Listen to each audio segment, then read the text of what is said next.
What's up, everybody? My name is Haratwe, and welcome to Changing the Paradigm. This is not just a YouTube channel, this is your home, this is my home, and in this home, we prioritize mental health. And as the saying goes, your health is your wealth, so invest in it. So, today I'd like to talk about parenting styles and how they are heavily influenced by how we were raised.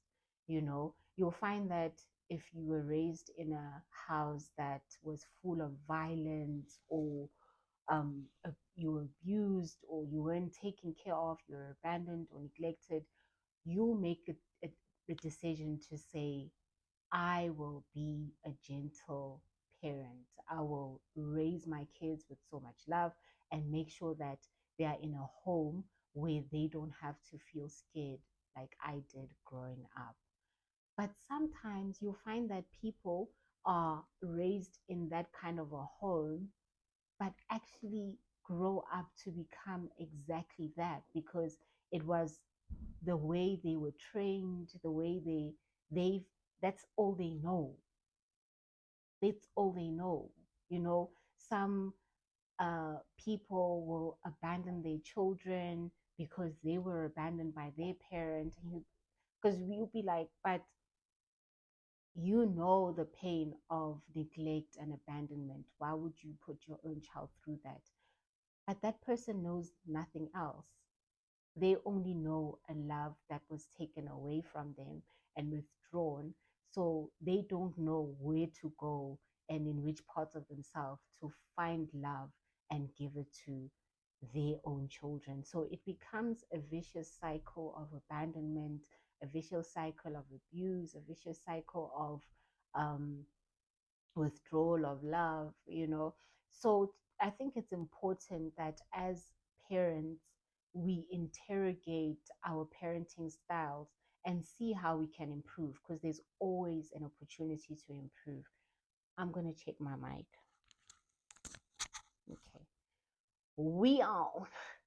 There's always an opportunity to improve. So, for example, if you were raised in a place where love was withdrawn and you know how that felt, and it also plays out in various aspects of your adult relationships, it's important to be intentional about giving love to your own children or children around you, because you don't have to necessarily have children to be a parent or a guardian. You can be an uncle and aunt, but in being cognizant of the fact that I was abandoned, I know how that feels.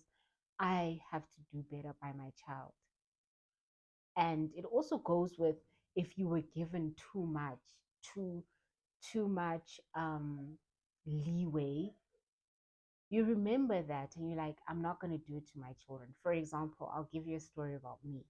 So with me, sorry, I was raised by my mom, and my dad passed away when I was still young. I was 6 years old. And my mom later found love. So we used to stay with my stepfather, Ronnie. I was very naughty. I was very, very naughty. So I remember so Ronnie used to smoke weed, right? And I used to smoke weed. But guess what? My mom didn't know that either of us smoke weed. So one time, but I wasn't like a weed smoker, like all the time I'm smoking weed. I had my days, like maybe after 2 months, my friends and I would, you know. So this one time, I decided to steal Ronnie's weed.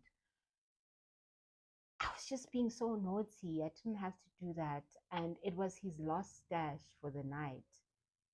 And I decided to take it. And Ronnie used to call me Madam.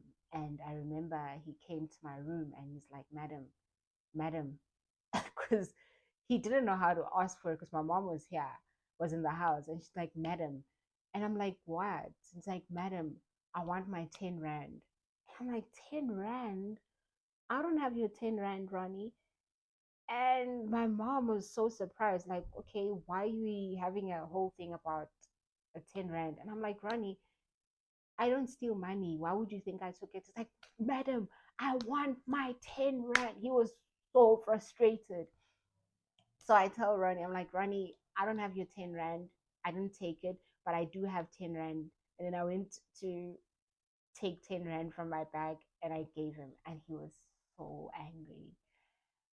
Ronnie was so angry. And it's just me and him that knew what was going on. And he could see if he could, and he couldn't tell my mom. And my mom knew nothing, you know. And I remember the next day, I was like, yeah, I'm going to treat myself because next day I know they're going to come back late. And this is when I'm going to have this weed. I had the weed. That weed. It felt like things were crawling on me. I saw red.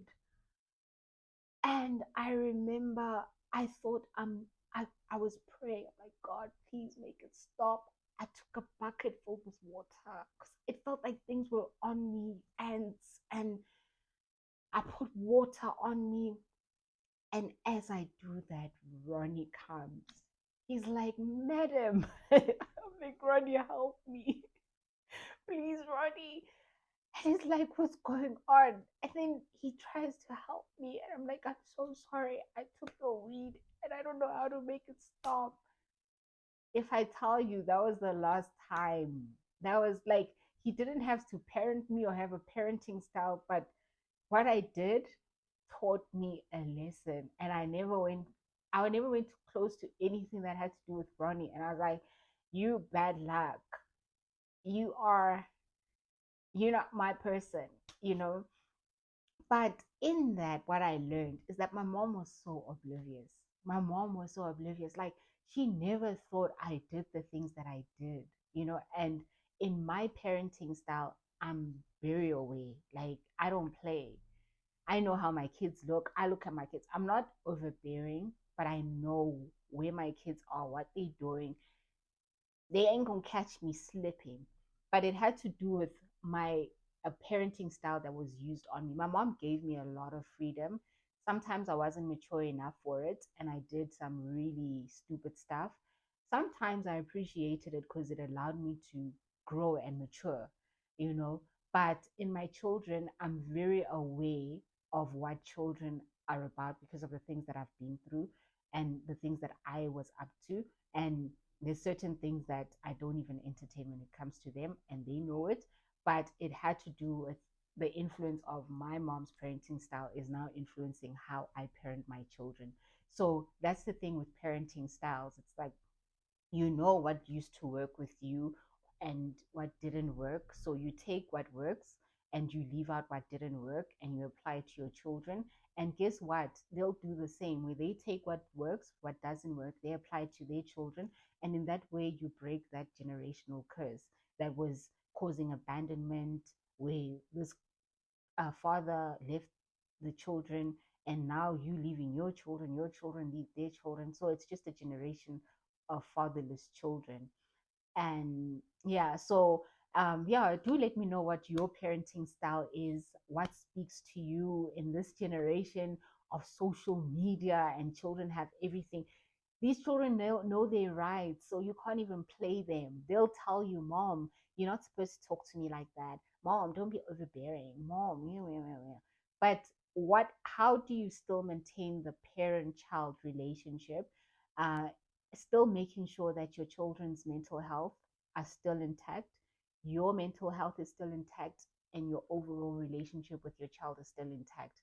What are some of the things that you do? Please comment and let us know what can you improve, because there's always an area for improvement, something that I'm also always looking into how I can improve. And one of the things that I do is talk to my kids. I speak to my kids every single day in trying to find out what's going on in their minds, because sometimes with children you can't just say how was your day. They'll just say it was fine.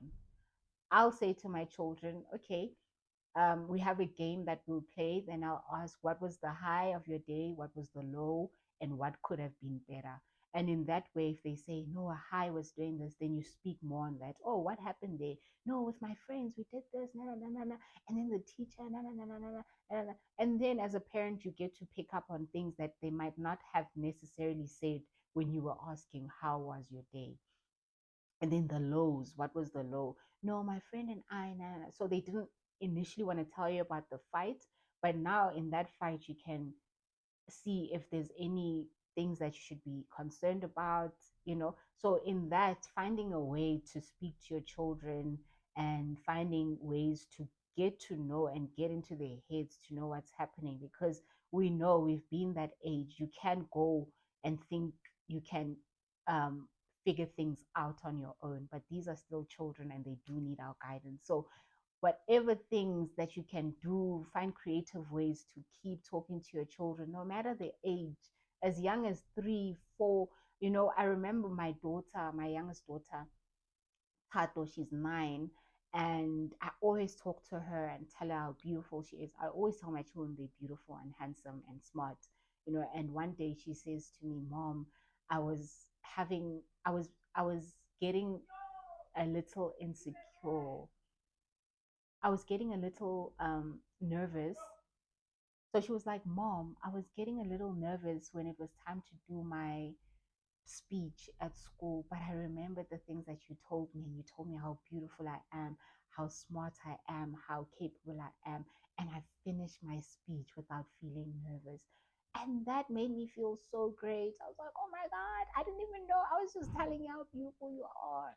But it did something, you know. So that's the thing. How we speak to our children is very important. The things that we believe about them and we tell them, how we look at them, how happy we are, how we embrace them, it does so much to them. So I just want to encourage you guys, you know, work at being a better parent. You cannot be the best. You know, I always tell, especially my firstborn, I'm like, I didn't know how to be a parent. I literally learned when you came into my life.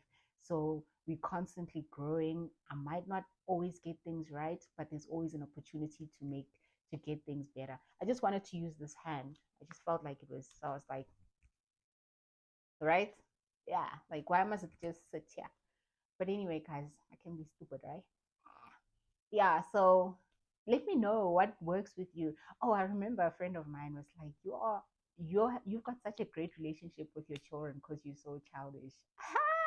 I'm like, you didn't lie. You did not lie.